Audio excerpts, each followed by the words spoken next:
Checking guys' height before we talk to them. Oh.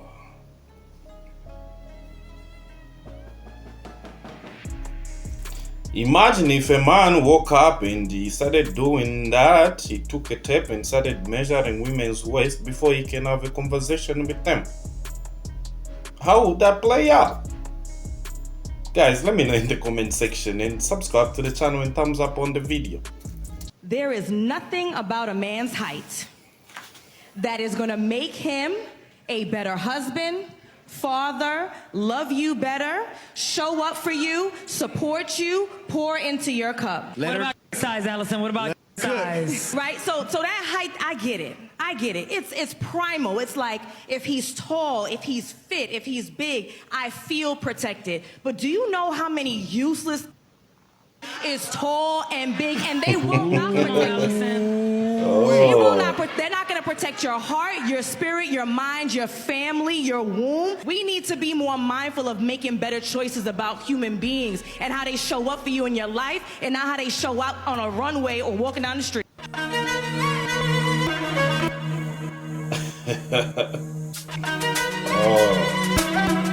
Do I believe in marriage? I don't. I don't think it's a useful technology. Pardon me, sir? Technology? I mean, you get paid off for divorces. Your clients are people that are divorcing. So, the more divorces there are out there, the more money you make. What are you talking about? He wanted to know me. I wanted to do things that he didn't want to do. You want to do things that he didn't want to do, such as? It was funny. It was as simple as going ice skating. He didn't like the same activities. He didn't even want to try because I might hurt myself. So he was focused on finances. Another woman divorcing a man because they couldn't go ice skating. He couldn't go ice skating with her. For no reason concrete enough. He's a provider, he's a good husband, he's faithful. All they want is to be mistreated and cheated on. If you're not doing that, divorce on your way. You're getting divorced. Let me know if you've had such experiences in the comment section. If you break it down fundamentally, 56% of marriages end in divorce. Like, think about, that's the ones that end in divorce. So how many people, what percentage stay together for the kids? Or because they don't want to give away half their other 10%? That's conservative. Conservative. But let's say 20% then, okay? That's at least right. You now have a technology that fails 76% of the time. That's insane. That's insane. That's more likely than not. 76. Can we safely say that women are using this technology called marriage to fulfill their dreams in a little bit, to say, I was once married, to get property, to get taken care of for a few years and have kids, and later on take those kids away from men? Can we say this technology is working well for women, and for men it's not doing them any good? Can we say that? Am I allowed to say that? I've said too much to say it. You like getting laid? Probably not, because it doesn't happen often, does it? Why is the first thing you say is about getting laid? Is that the most valuable thing you offer a man, is what you can give him in bed? No. You're not getting laid. No. So do you think it's a good thing if a man's sleeping around with a bunch of women? That's not what I said. You said you're not getting laid. But Yeah, you're because using this it is how you reversal. act. Why are you Why are you stay away from women like this? Yes, stay away from me. Tell my boyfriend that I've been with for 3 years to stay away from me. 3 years and he hasn't put a ring on it? That's really tough, bro. Guys that don't like me, and when they start liking me, I don't like them. He told me that I was ugly and fat and that Oh, Who would do such stupidity? I don't know. What's his name? What's his name? I don't know his name. Oh my God. emotional damage. You just said that. What? You just said that.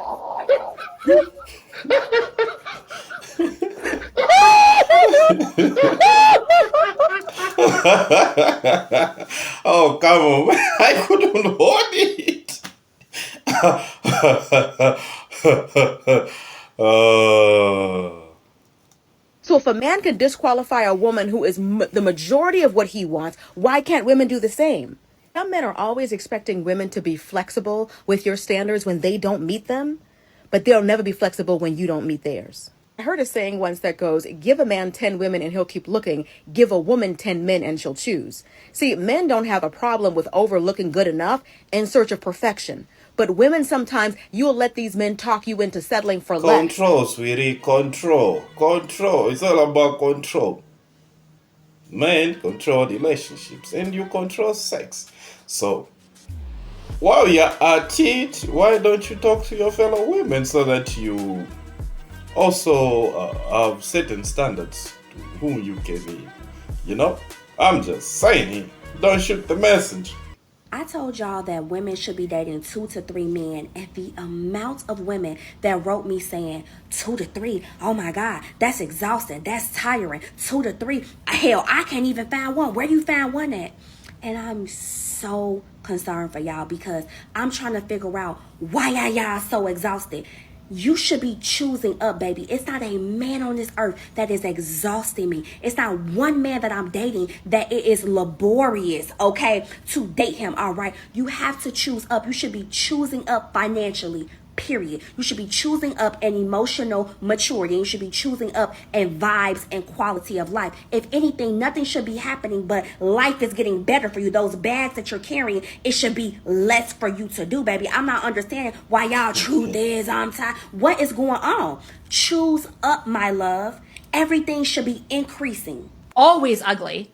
They're always either ugly or fat or losers. I'm sorry. I always say, let me see your side profile. Let me see your body. Let me see your tax returns and your bank statement before you come for me. Okay. Why is it always like the threes? Always thinking like they gotta see your bank account.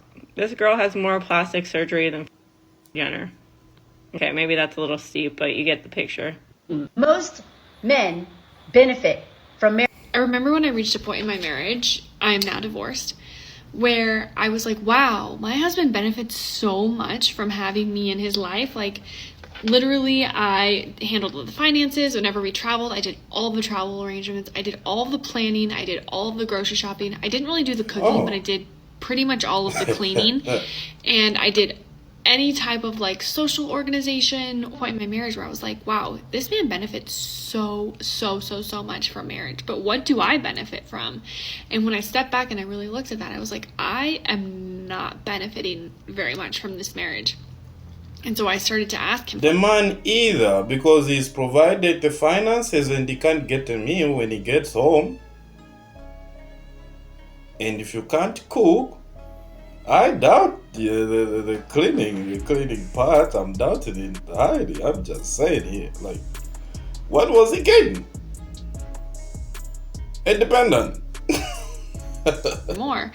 And that's when I realized how replaceable women are, because instead of him wanting to do the work and actually like work to help the marriage move forward and for us to both be equal partners, there was a lot of resistance where he was like I think I could feel, and this is my projection, that he was like, why don't I just go, like find someone? Or I think because he was so religious, for him it wasn't, why don't I go find someone? It was like, wow, I should have picked someone who was just like less, asked less of me. And eventually he did step up a bit and really helped with other things. Another woman divorcing a good, hard-working man who was able to provide everything for her, vacations she mentioned and all that, but couldn't get a meal at home.